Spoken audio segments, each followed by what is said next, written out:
Okay, hey, this is Mark, and welcome to this podcast on Emotions 101 for Alexithymics. So in this particular podcast, we're going to try to understand how guilt works.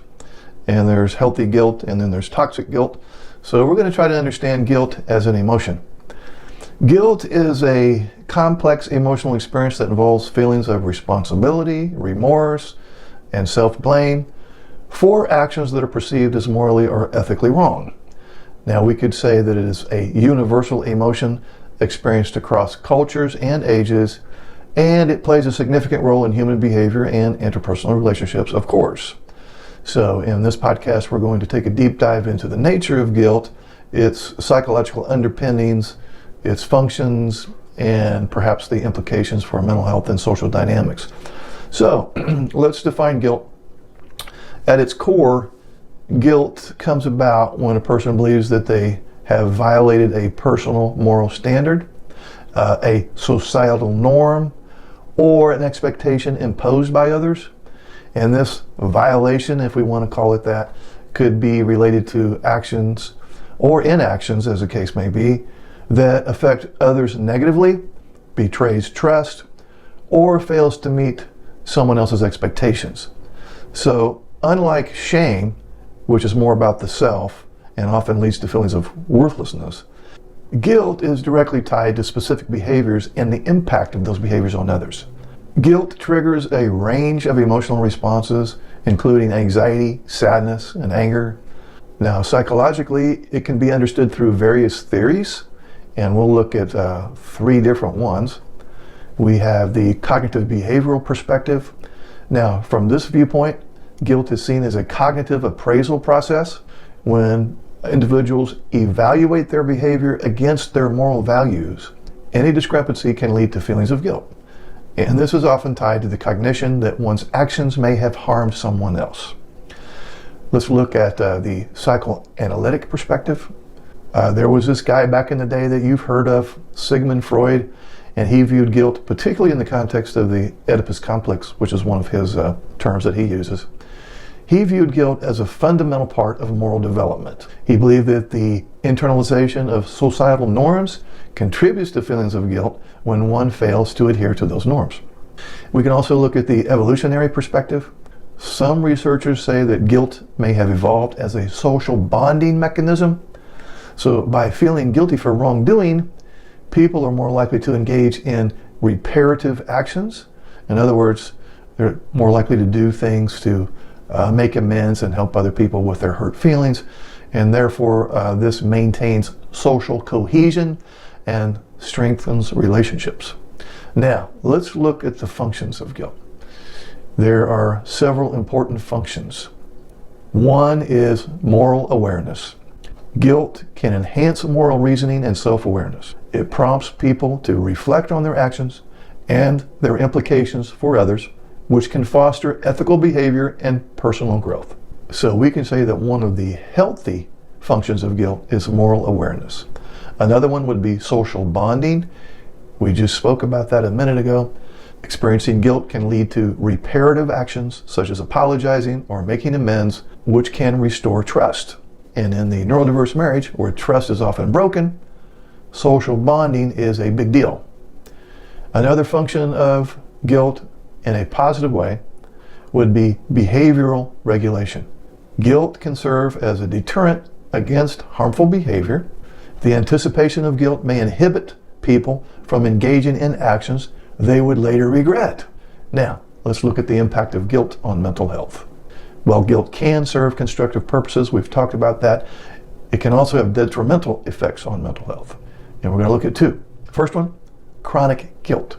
When guilt becomes pervasive or chronic, it can lead to feelings of worthlessness, anxiety, depression, and people may become trapped in cycles of self-blame and rumination, which will definitely hinder their ability to move forward. And a second one would be guilt-related disorders. Now, in some cases, excessive guilt can be linked to various psychological disorders like obsessive-compulsive disorder, anxiety disorders, and so on. People may engage in compulsive behaviors in an attempt to mitigate feelings of guilt. Addiction would be a big one. addicted to social media, addicted to chemicals, and so on. So now let's look at the healthy management of guilt. To manage guilt in a healthy way, you may want to consider the following, and we have 4 things. The first one is self-reflection. Understanding the root causes of guilt can help people distinguish between justified guilt, which calls for corrective action, and guilt that is excessive or misplaced. The second one is open communication. Discussing feelings of guilt with trusted friends can provide perspective and relief, fostering a sense of connection and understanding. Number 3 is making amends. Taking responsibility for actions and seeking to make reparations can alleviate feelings of guilt. Yes. And the 4th and final one would be forgiveness. Practicing forgiveness is pivotal. Acknowledging that everyone makes mistakes and allowing oneself to move forward can break the cycle of overwhelming guilt. So, in summary, guilt is a multifaceted emotion that can motivate positive change, foster social bonds, promote moral responsibility, and all the other good stuff. However, it's very important to remember that when guilt is becoming detrimental to your mental health and your sanity, you'll want to explore some healthy coping mechanisms to deal with toxic guilt. Now, we're going to look at toxic guilt in more detail. We have already talked about the fact that guilt is a natural emotion that often arises when we feel we've done something wrong or when we've let others down, and that's fine. That's just healthy guilt. But when this guilt becomes overwhelming and unrelenting, it can morph into a toxic form, a very toxic form, that can negatively impact your mental health. Toxic guilt can be insidious, leading to feelings of shame, anxiety, and even depression. You can think of healthy guilt as I made a mistake, I understand it's a mistake, I want to learn from this mistake, and I want to not repeat this. Toxic guilt is I'm always making mistakes, I never get it right, I continue to screw things up, and toxic guilt leads to toxic shame because I keep making all of these social mistakes, therefore I am a mistake. Healthy guilt motivates us to apologize, make amends, adjust our behavior. Toxic guilt often stems from unrealistic expectations, excessive self-blame, or manipulation by others. And it can be triggered by unrealistic standards. If we set unachievable goals for ourselves, such as always wanting to be perfect, always wanting to be the perfect partner, the perfect friend, the perfect parent, that unrealistic standard is going to result in toxic guilt. Another form of toxic guilt would be external pressure, and this is when we feel responsible for others' emotions and outcomes, and that's usually a result of the way we were parented or societal expectations. And toxic guilt can be triggered by past mistakes, and where we ruminate on past errors excessively to the point where it hinders daily functioning. So what are some signs of toxic guilt? Persistent self-criticism. This is constantly berating yourself for perceived failures. Another one would be avoidance behavior. This is withdrawing from situations or people you feel guilty about, which can reinforce isolation. Chronic anxiety or depression is another one. And another sign of toxic guilt would be difficulty in making decisions.